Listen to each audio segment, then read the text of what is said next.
you have to, the precursor for forgiveness is compassion, which the Dalai Lama talks a lot about. And with the precursor to compassion is empathy. The biggest twist, I think, is that full healing for the victim can only happen if you are able to forgive. Because if you are not able to forgive, you remain a victim. I had a very full life when my son was alive. I didn't want to go through life on crutches because I lost my one and only son. Many parents never bounce back. I've met many in the 25. I speak to adults as well. I met one father says, Azim, how do you do it? It took me 25 years. I stayed in denial that my son had passed away. And I recognize that unless you forgive, you remain a victim.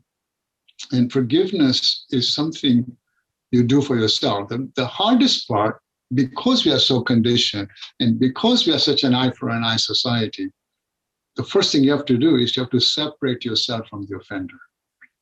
Right. Leave judgment to the higher power. Tony had his journey. I have my journey. Most of my family have forgiven Tony. Of course, I led the way. The only person that didn't forgive was Jennifer. Mm-hmm. And she was very angry with me. How can you forgive Tony? He took Tariq's life. I said, you know what? I'm going to leave Tony to the higher power. There's no escaping wrongdoing. Karma always balances. I don't want to go through life angry and in hatred and in resentment. Because if you do that, Mandela made this quote very famous, that resentment, hatred, anger is like drinking poison and waiting for your enemy to die. Right.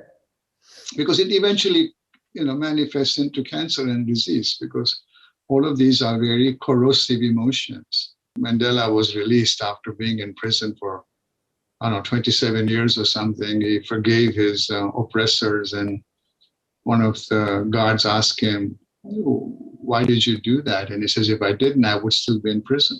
Right. It's exactly what you said. And so you have to recognize it's a gift you give yourself, which keeps on giving. Forgiveness is not an event. It is a journey. It's peeling back the onion. And it's really a habit.